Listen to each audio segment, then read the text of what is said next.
possibility that even the elections of 2027 could be nullified, or the results of the election? Fred, I don't see it because, first of all, let's say that we have always gone to an election with some things not done. Remember, even Raila was running, he came with some 7 items that were supposed to be done before the election. They were not done, but the elections were done. And the thing is that when people are looking at election day, what is the election cycle? It's the preparation of the election, which means procurement of ballot issues, all those things, then the election itself, then the counting of the election, then declaring results. So that is outside this thing for me. You can't say because boundaries were not delimited, now that this person is not elected. Remember, that discussion will come to fore, that what makes the election legible. The only thing you can do is to stop the election from taking place. But once it has taken place, then it is outside the issues of boundaries and the rest. Because there are so many things that are always not complied with before the election. Remember, even some people did not even have certificates enough to be in the ballot. To answer on the ballot, you said, did they win the election or not? Did the process be followed by IEBC to declare them winners or not? So I don't think this is the case. And then lastly, Fred, and I think this is my main point. We are here deliberately by somebody's decision that they made to make us be here. And this so-called quasi-crisis has been created by somebody. Remember, immediately William Ruto became president, IEBC was disbanded. Or was he not aware as a head of state that this might create a crisis going forward? Why did it take so long? Remember, when the Gen Zs went to the street, one of the requirements was that please put in place IEBC immediately. How long did they take to put this in place? So this is a deliberate action. Then you also connect this thing to Mudavadi's statement that they could even use this to put some changes in the constitution. Mm-hmm. Now, this all can be done. And last but not least, Fred, I will quote Jesus on Sabbath day, who says that, was the law made for the man or man made for the law? So if we have no president in 2027, and we have not done the boundaries delimitation, which is more serious issue. Okay. So you'll find that in the hierarchy of problems, we might find we rather deal with the issues that boundaries have not been delimited, and we have a going concern of a government, than to focus on boundaries and there's no government. Let's consider the economics of it, because the whole intention was to ensure that using the population quota, all 290 constituencies at least are at par in as far as how big their population is, so that the resources sent to a constituency is at par with the neighboring constituency. There were constituencies that did not fail to meet the population quota back then, and they were considered protected until the next boundaries review. Failure to do that, the next census will probably be in 2029, meaning that we may not have a review of boundaries up until then. Don't you think that there are people who may be disenfranchised in as far as development is concerned, CDF disbursement and that, and such like things, at least for the next electoral cycle, because there are some constituencies which are way below the population quota? Fred, that is an important point, because there are some constituencies, of course, that are smaller. Even there are some counties that actually do not meet the threshold of being called a county. In fact, according to me as a governance expert, the devolution created a lot of heaviness on the ground that it's so difficult, and they take a lot of taxpayers' money. It is more of extractive. That's why you find that a lot of money going into what you call the expenditures, not going into development. So that's a problem that needs to be reviewed, not just from the point of view of boundaries regarding tribes and the rest numbers, but how feasible is devolution? How much can devolution contribute development, or how much does devolution take away development? Devolution is a good thing, but over-devolution, where you have too many devolved units, is creating a lot of duplication. And then there's a lot of role conflict. We've been discussing on TV here where does the MP's work begin, and where does the governor's work to begin, and where does the national government work begin and end? Look at the construction of markets. Look at the construction of affordable housing. Look at the education capitation process. So there's a lot of overlaps there, and these overlaps are created. And I can tell you, Fred, if there's a political goodwill to do boundaries delimitation, it can be using AI. If there's a formula, isn't it? Why are you wasting time on that? It's not feasible. If you want to do this thing, it can be done, Fred. Look at how they did some things like impeachment of some people. It was done with a supersonic speed. If there's a formula in the Constitution on the requirement of what makes something a constituency, a county, a ward, and the rest, don't you think, Fred, with applying that formula, you can sit on your desk and come with a way to do it? Why don't we agree on a formula? Public participation, look at what they've been doing here when they want, for example, to sell Safaricom, when they want to sell Kenya Pipeline. Look at that time when they wanted to impeach people, how public participation was done throughout the counties in one day. I can tell you, they don't want to do it. If they want to do it, they will do it. At the same time, politically, it's very risky for the president to even dare this. Remember, if you go and kill one sub-county as a president, do you know you're going to get no votes from there? So it's not that it is not feasible. It is not politically viable for them. Remember that these boundaries were created, they were political boundaries. They were not economic boundaries. They never look at the economics of it. Look, for example, if you go to Nyanza, you find the couriers, they say they want their own county because they don't want to be part of Migori County, isn't it? Now, you come to places like Tarakaniti. They are saying Tarakaniti is too small, isn't it? They want to merge it. If you take Tarakaniti and merge with Embu or Meru, will you get votes from Tarakaniti?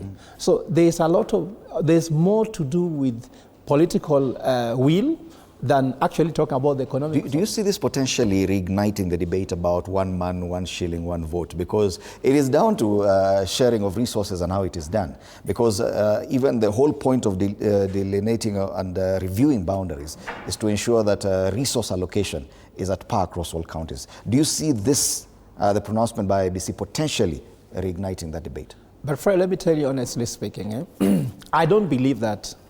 I don't believe that we want more constituencies to have equitable distribution resources.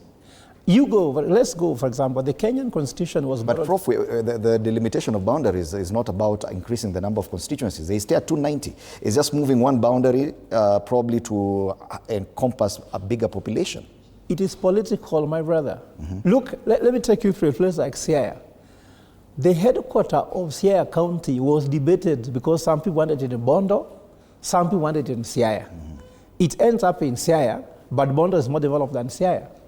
So it is not just like that. What I'm trying to say here is that America in the US, go to the states of the US, there are some states which are very small, but they remain states because of some other reasons. A state is not just because of numbers. It cannot just because of land volume. It could be historical that this remains a state. Come to Africa.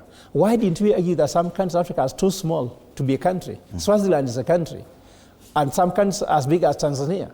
So there are historical issues that makes a country remain a country. There are historical issues that might make a county remain a county. It's not just about using a ruler and a pen and then you cut and say this should be like that. Yet it is a requirement in our constitution. Allow me to welcome onto the set Senator Joe Nyoto, Senator Murang'a County. Karibu sana, Senator, onto the set so that you can also contribute to this debate. The IEBC has now made a pronouncement that it is not feasible to conduct the boundaries delimitation and review exercise before the next elections, meaning that we are going to the polls without that exercise, which is demanded for by our constitution, having been conducted. There are questions, the matter is already in court, but there was debate, I think a year ago, about resource allocation and the clamor for 1 man, 1 shilling, 1 vote, which ties into this same thing. Because some people are saying some constituencies are too congested, some are too vast with a lower population. Do you see this pronouncement by IEBC reigniting that debate this year? Thank you, Fred, and good morning to you and our viewers. I'm not a lawyer, but I know that delimitation of boundaries should happen at least 2 years before the elections, which we were not able to do because, of course, there were cases that delayed the constitution of IEBC. And so legally, I think they have a point that it is not possible actually to make a review. In fact, even the review that they are saying, the partial review they are saying that they could make, I think we may need some legal, advice on that, whether it's legal or not, because the constitutional provision is 2 years before the elections, especially where such maybe some new constituencies emerge. Where there are going to be elections in new constituencies, for example. But then, Fred, I think the bigger debate is about what you have finished with, allocation of resources. I think it's a high time that we discussed and decided whether we should still continue, for example, making CDF allocations depending on the number of constituencies, or we should look at the numbers. Because at the end of the day, Fred, and somebody could say that this is because of where I come from. At the end of the day, we allocate resources to people. Of course, we have to look also at what we call, some areas, of course, are geographically, very expansive. We will also have to consider that. But I think for me, it should be the basis on which we allocate the resources. Should we continue allocating, equal amounts of money in terms of CDF to constituencies? And some constituencies have inhabitants of over 200,000 people, while others could have about 30,000 people. So we need to ask ourselves whether this is something that we should continue with. And Fred, you remember this arrangement that President Uhuru had with the late Prime Minister. I forget what it was called. Whatever was thrown out of the BBI. The BBI, yes. It had some very good proposals, in my view, where they were like, there were going to be some constituencies would have some, several members representing them. Because again, representation is about the people. So if I'm representing 200,000 people, somebody else is representing 30,000 people, and each one of us has one vote in the house in which I serve. Is this representation fair? So I think BBI, in my view, had a very good, it was a good proposal. Yes. That a constituency like Ruiru, we may not have different constituencies, but we have 3 representatives. Because, like I've said, if about representation, I'm representing 200,000 people, you are representing 30,000 people, and you have just one vote each in the House. Could this be the problem? Because this is a provision in our Constitution, but it would appear it is one of the most inconvenient conversations to have, at least politically. Even the president had to ask people not to go to go slow on that one man, one shilling, one vote demand. Don't you think, Professor, that probably it is high time we relook at some of the provisions of our Constitution, that they are probably we may not even be able to implement them?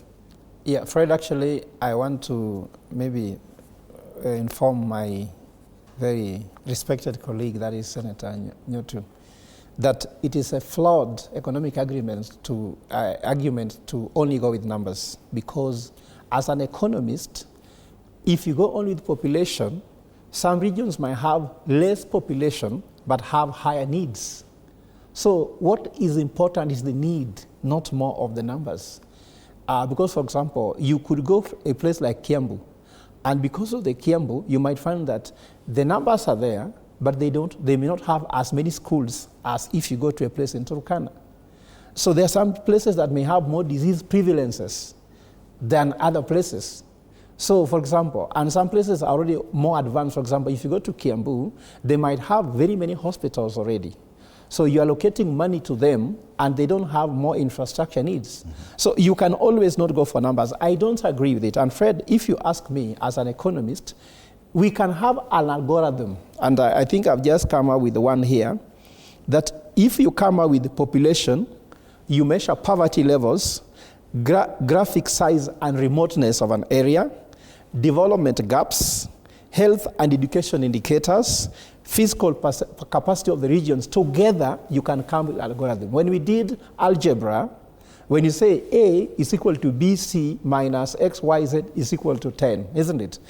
That tells you that you can never say either or. If you say, for example, is Ruto a bad person or a good person? You might find that that is not a way to look at him, isn't it? Or if you say, for example, is Gachagua a good or bad person? Either or is very myopic, isn't it? We can have multiplicity of looking at this matter. So, Prof, what you're saying simply is that whatever we have provided for in our constitution currently is flawed and does not solve the problem. Yes, and Fred, I said this earlier in this show. The fathers, the people who drafted the constitutions were lawyers. Mm-hmm. There was no economist who could look at the economic implications of this constitution. Secondly, as an economist, we can model a constitution to see how much it will take to implement it. Have you heard even the president saying that this is too much, isn't it? Mm-hmm. Have you heard even the CS Treasury saying that devolution added to the, if you fully implement this constitution, Kenya will be fully broke? Like Fred, you go home and tell your wife that in this home, anybody will eat whatever he wants, isn't it? Anybody can come back and go out whenever they want, isn't it? Mm-hmm. Anybody can watch whatever they want, isn't it? Then it means if you are 7, everyone needs to have a TV so that you can watch whatever you want. The economic implication of having 7 televisions, okay. The economic implication of having 10 kitchens where anybody can cook whatever they want. The economic implication of everybody going to any church they want, you understand? So if you model that, you may find that economically it's not feasible. But I've told you, you go to the US, they have how to do this. If we are open, we can come with economic formula. And I've told you that you must consider a multiplicity of factors. Okay. Like now, Fred, let me tell you, go to the same parliament. When they are passing the limit of how much money is allowed for someone to campaign, do you know the county which is given the highest amount of money needed for campaigning? Turkana. But population in Turkana is low. Why are they saying that? They said you should not pass more than 100 million shillings to campaign in a county, if you are a governor, isn't it? That was a draft bill. They have not passed it, but it's a draft. Then they say in Turkana, because of the dispersedness of the area, you can surpass that number. So if you are a governor, you are running for governor of Turkana, you may need more resources to campaign than a governor of Nairobi. All right. And here you are telling us that when it comes to allocating resources, then Nairobi should have more resources than Turkana, while the governor of Turkana spends more money to campaign than a governor of Nairobi. It does not make sense. Right, all right. So and economically, it does not make sense. The IEBC has made that pronouncement. They will not be able to do this. But either way, will we ever be able to conduct a proper review of boundaries? And for what reason? Because resource allocation appears to be the bone of contention, but also a very inconvenient discussion or debate to have politically, especially 18 months to the next election. Let's take a short break. It's time for us to take a break, Prof. When we come back, probably I'll give you a short period to respond to that. You're watching Morning Cafe.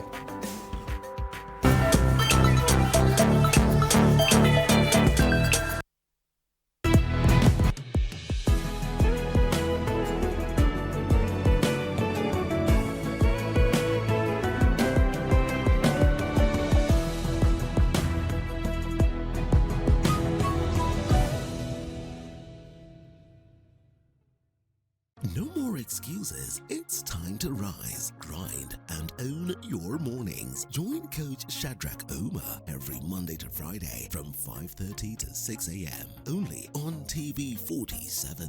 Full body workouts, zero equipment, maximum results. Start strong, stay strong. TV 47 Fitness with Coach Shadrach only on TV 47.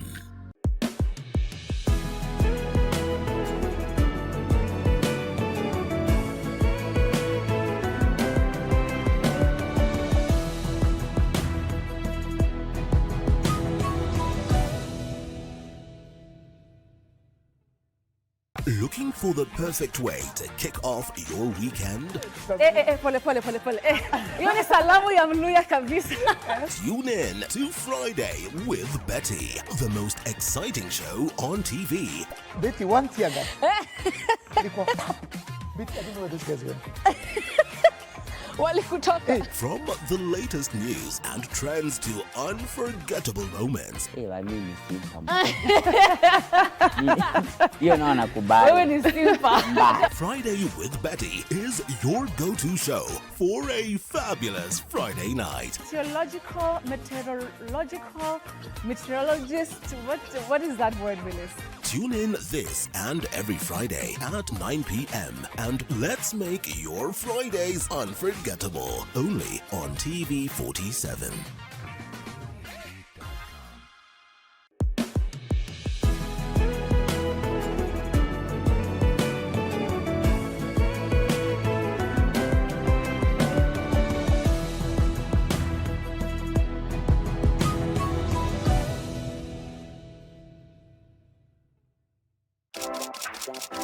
This is Kenya's #1 talk show, Dr. Forget tonight. My name is the Eagle himself. Dr. Forget is my name. We are flipping the script, but guess what?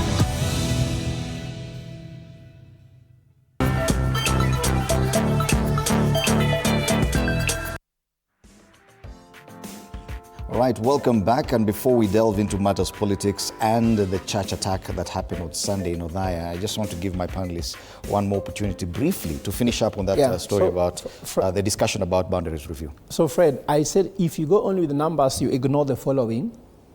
Population ignores the need. Also, you ignore historical marginalization of certain areas because they have been marginalized. I know there's what you call equalization fund, but it does not really compensate it as it is.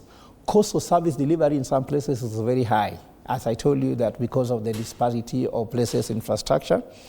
It also encourages political manipulation by saying, for us, we have numbers. Mm-hmm. You saw last time, the people from Western Kenya, where I come from, were telling Raila that BBI is being used as a way to bring it down because the number of proposed constituencies to be increased in Mount Kenya was much more higher than the drop in the ocean that was coming from Western Kenya.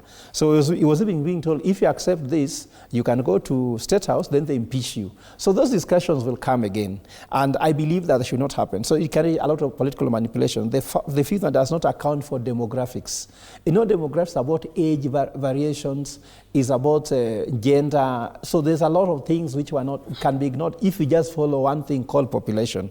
I know someone told us tyranny of numbers, but sometimes they must be tyranny of other things. Right. The other thing, it amounts national equity. You know, when some people believe some people are getting more than others, then they feel like these guys are more privileged than we are. And you see, that creates a lot of animosity. That's a true discussion.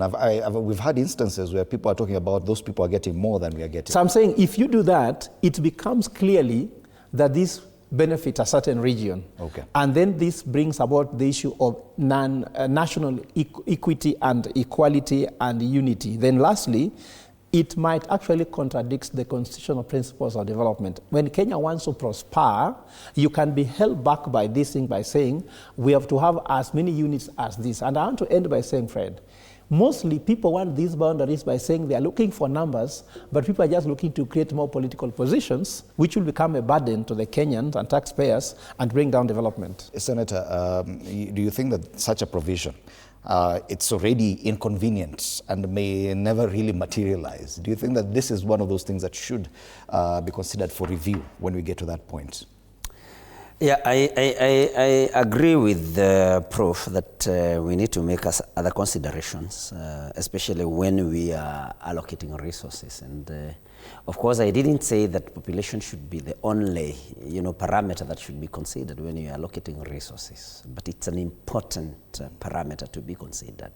And if we, we are weighting the parameters, population should still carry, a bigger weight, because, and sometimes when you come from the Mount Kenya region, sometimes you feel isolated because, there is that perception that Mount Kenya has always gotten more than its fair share, which is actually just, just a narrative.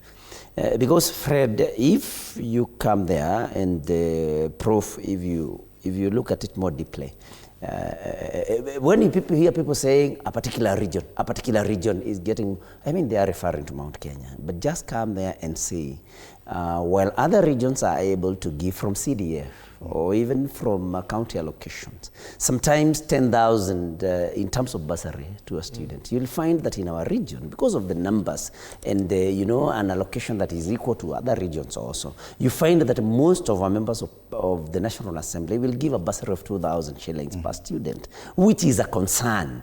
And when you hear people, like there is a consensus from every other region that Mount Kenya should not get, that we should not allocate the resources depending on or based on the numbers, just because you think that Mount Kenya has numbers and so they should not, get more resources. I think it's something that it's unfair. And the representation especially is also something that we must think about.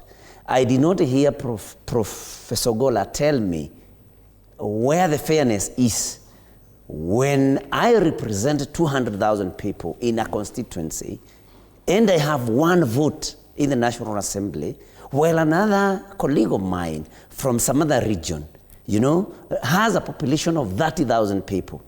And each one of us, both of us, has one vote each. I would have wanted to hear the take of Professor Gola on this. Because if you are talking about representation, we are representing people.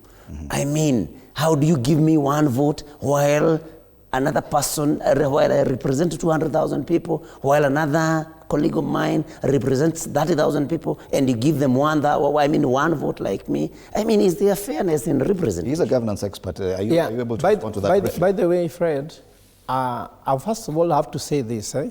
I'm a boy who has been brought up most likely by Mount Kenya people. My mother, I call my second mother. If you go to my PhD thesis, I said I had three mothers, and I had to I had to answer a tough question during my PhD defense that how do you have three mothers? And I said my first mother is our mother Mary. The second mother is who gave birth to me, and the third mother she's coming from Meru, in a place called Kianjai. And I believe that I know about Mount Kenya. So Mount Kenya sometimes have become a victim of their success. No, Fred, sometimes your success can become your problem. Like when you are at home and you are the firstborn, you may find that some things you don't get because you are the firstborn. And you find that the lastborn gets some things because they are lastborn and they have done nothing. Like when people are fighting over food, you have to no, give your brother. So so I'm sure that's actually Senator. Maybe Mount Kenya suffers because we believe that you have already been privileged. Remember that the first president came from your area. Okay. You produced another president. So I'm sure that's the case. But to answer your question, the one on representation. Yes, you see, there's a misnomer that when you're voting in Parliament, you're voting for your constituency. If you go to South Africa, they talk about representation, but you're not representing any region. You just list, that's called zebra listing. You're just listed as people who will be in Parliament in case your candidate wins the election, then you are given. So there's no member of Parliament in South Africa that represents a specific region in South Africa. So when you are in Parliament, let's say, for example, people are voting whether to pass finance bill or not. You are not voting like I'm coming from Muranga. You vote as a Kenyan with a Kenyan interest. So your vote is not representing your region because that vote has no weighting of 200 people behind you. You are a Kenyan, Fred. I usually tell people when I teach people in corporate governance as board members, and I give you one. In Kenya, to become a board member, you must be nominated by IEK, Institute of Engineers of Kenya, Surveyors of Kenya, ISPAC, and the rest. But when you come now to make a vote in the board, don't vote that I'm coming for ISPAC, so I disagree with it. You're voting that you care about that company going forward. Right. You care about your country. So I would ask my brother Senator Nyoto, when you go to vote there, don't vote by saying, I come from Mount Kenya, so we are impeaching Gachagua. No. All right. Ask yourself, is it good to impeach him? Has he done something wrong? Isn't it? Don't say, sisi from Luo Nyanza hatutaki Gachagua because Baba alisema ni Gacheta. We go by voting by saying, has he committed a crime? Is my fellow Kenyan? It is the same air I breathe.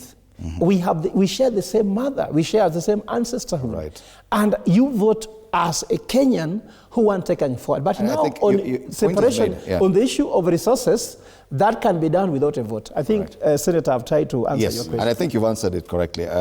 Thank you for that. One comment here, JJ says, the money allocated to northern counties where it's eaten mercilessly should be allocated where it's needed most, in densely populated areas, i.e. Kibra and Ruiru. I'm sure there are people who would agree with you, JJ, but this is a conversation that definitely continues. I want us now to move to a different conversation.